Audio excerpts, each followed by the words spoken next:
C'est un immense plaisir et un honneur de nous retrouver ici aujourd'hui, une date bénie, une date mémorable, le 6 juillet 2024, ici à Niamey. Avant tout propos, rendons grâce à Dieu qui a permis donc que ce jour soit. Nous lui disons merci pour tout ce qu'il a pu faire pour nous jusqu'à aujourd'hui et tout ce qu'il fera pour le peuple de l'AES. Permettez-moi également de rendre hommage au peuple nigérien. Ce peuple qui a tant souffert depuis l'avènement du CNSP et qui continue de rester debout. Merci aux Nigériens qui nous ont réservé un accueil chaleureux hier lorsque nous avons foulé le sol de notre patrie ici. Vous êtes plus que des amis, vous êtes plus que des voisins, vous êtes nos frères, vous êtes nos sœurs. Parce que la fraternité va au-delà de l'amitié ou du voisinage. Nous avons le même sang qui coule dans nos veines. Dans nos veines coule le sang de ces vaillants guerriers qui ont combattu et qui ont réservé ces terres que nous appelons Mali, Burkina et Niger. Dans nos veines coule le sang de ces vaillants guerriers qui ont aidé le monde entier à se débarrasser du nazisme et de beaucoup d'autres fléaux. Dans nos veines coule le sang de ces vaillants guerriers qui ont été déportés d'Afrique vers l'Europe, l'Amérique, l'Asie ou je ne sais encore, et qui ont contribué à construire ces États pendant l'esclavage. Dans nos veines coule le sang d'hommes dignes, d'hommes robustes, d'hommes debout. Et pour cela, soyons-en fiers et soyez remerciés d'être ressortissants de l'AES. L'Afrique, ce continent qui a tant souffert et qui continue de souffrir du fait des impérialistes. Ces impérialistes n'ont qu'un seul cliché en tête. L'Afrique est l'empire des esclaves. C'est comme ça qu'ils voient l'Afrique. Ils n'ont jamais pu changer de logiciel jusqu'à aujourd'hui. C'est déplorable. Mais comment procèdent-ils? C'est malheureusement depuis donc ces années 60 où ces simulacres d'indépendance ont été donnés à l'Afrique. Ils n'ont juste fait que placer des valets locaux à la tête, selon eux, de leur sous-préfecture pour pouvoir continuer à les alimenter.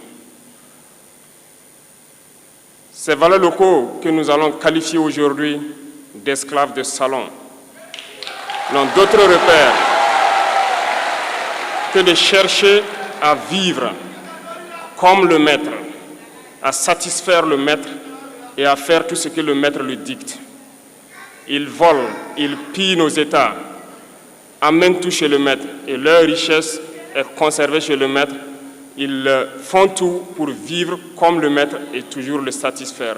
Lorsque le maître commande, ils exécutent. Ce sont des individus qui n'ont aucune dignité, qui n'ont aucune morale, qui n'ont aucune personnalité. Mais le maître esclave a toujours su identifier ces individus. Ils sont toujours prêts à trahir leurs frères pour satisfaire le maître. Ils nous ont trahis depuis l'indépendance et d'autres continuent jusqu'à aujourd'hui à nous trahir au profit de leur maître. Ces individus continuent toujours, contre vents et marées, à piller l'Afrique, à aider le maître à piller l'Afrique. Ils se plaisent à le dire chaque année dans leurs sondages économiques. Le Burkina est le pays le plus pauvre, le Mali est le pays le plus pauvre, le Niger est le pays le plus pauvre. Nous sommes classés parmi les derniers. Très bien, si nous sommes aussi pauvres qu'ils le disent, mais quand est venu le moment de prendre nos responsabilités, nous avons demandé à ces maîtres de quitter les lieux. Pourquoi ne veulent-ils pas partir? Lorsque nous prenons le cas du Niger, depuis plus de 40 ans, certains pays exploitent l'uranium pour produire de l'énergie chez eux. D'Ottawa jusqu'à Paris, les rues sont illuminées, c'est la lumière. Mais au Niger, c'est l'obscurité qui nous est servie. Lorsque vous partez dans nos États, nos sols sont troués de toutes parts pour rechercher les métaux précieux tels que l'or. Mais souvent, il n'y a même pas la moindre route accessible pour atteindre les zones où ils exploitent l'or, encore moins certains services sociaux de base. Voilà pourquoi nous avons décidé de nous révolter et de prendre le destin de nos pays en main. Il y a bien d'autres exemples. Mais lorsque nous avons décidé ainsi, eh bien, nous avons été approchés par certains esclaves de salon pour nous passer le message de leur maître. Parce qu'ils avaient créé cette sorte de chaîne polymère qui se relève à la tête de nos États pour les servir. Et nous sommes venus briser la chaîne. Et c'est inconcevable pour eux. Ils nous ont donc approchés et ils nous ont demandé de rentrer dans les rangs pour faire partir de l'élite qui doit diriger l'Afrique, parce qu'ils ont une élite formée et formatée qui doivent suivre, qui sont incrustés dans cette chaîne-là.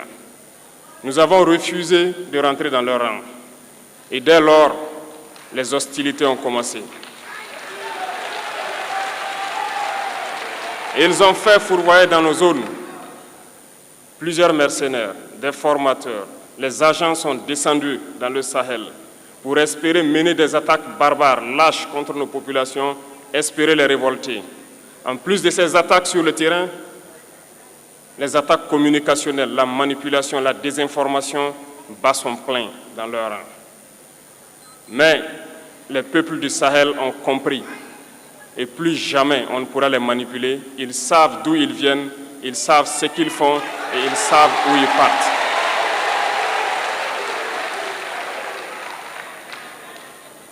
Nous n'allons plus permettre cela. Les gens sont éveillés et les gens se battent aujourd'hui, pas pour nous-mêmes, mais pour les générations à venir. Et merci à tous pour le combat qui est livré. Cela ne nous fait jamais pleurer. Nous n'allons pas trembler. Nous allons affronter. Nous allons nous battre pour l'indépendance réelle, pour notre liberté. Parce que pour faire peur au peuple de l'AES, ces individus n'ont que 3 termes dans la bouche: démocratie, liberté, droits de l'homme. Bien sûr, leurs valets locaux ne sont élus que dans un processus démocratique, libre et transparent selon eux leurs valeurs. Quoi de plus normal qu'on veuille nous imposer cela, parce que c'est eux qui édictent les règles. Très bien, nous avons décidé de nous assumer. Voilà pourquoi un 26 juillet 2023, lorsque le Niger a décidé de tourner la page, les esclaves de salon et leurs maîtres sont montés sur les grands chevaux. Ils ont mis leurs valets locaux en avant et ont décidé de mener une guerre contre le peuple nigérien. Nous avons donc dit, quiconque osera s'en prendre au Niger nous aura en face, parce que nous mènerons une guerre sans merci jusqu'à la dernière goutte de sang pour quiconque osera s'attaquer à nos États. Cette parole, cette décision que nous avons eue hier est d'actualité aujourd'hui et sera d'actualité demain et pour toujours. Ainsi naquit l'AES le 16 septembre 2023 dans une architecture de défense mutuelle. Mais nous avons jugé nécessaire de prolonger et d'agrandir donc l'architecture de l'AES. Ce qui nous rassemble aujourd'hui doit nous permettre d'aller sur d'autres terrains en plus de la défense, notamment les finances et l'économie, les infrastructures, la santé, l'éducation, bref, j'en passe. Je souhaite donc que ces moments soient pour nous une histoire que nous allons écrire pour l'AES, mais surtout pour l'Afrique et pour le monde entier.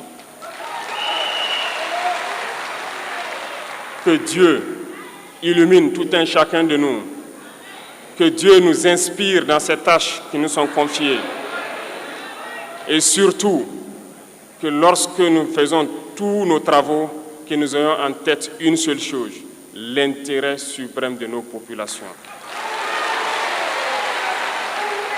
Sur ce, nous prions encore une fois de plus, bon Dieu, qu'il nous accompagne tous dans nos différentes tâches, qu'il protège nos combattants qui, grâce à eux, nous permettent d'être assis ici et d'échanger autour de l'avenir de nos États. Soyez donc remerciés une fois de plus, peuple nigérien. Soyez unis et solidaires, peuple de l'AES, la patrie ou la mort.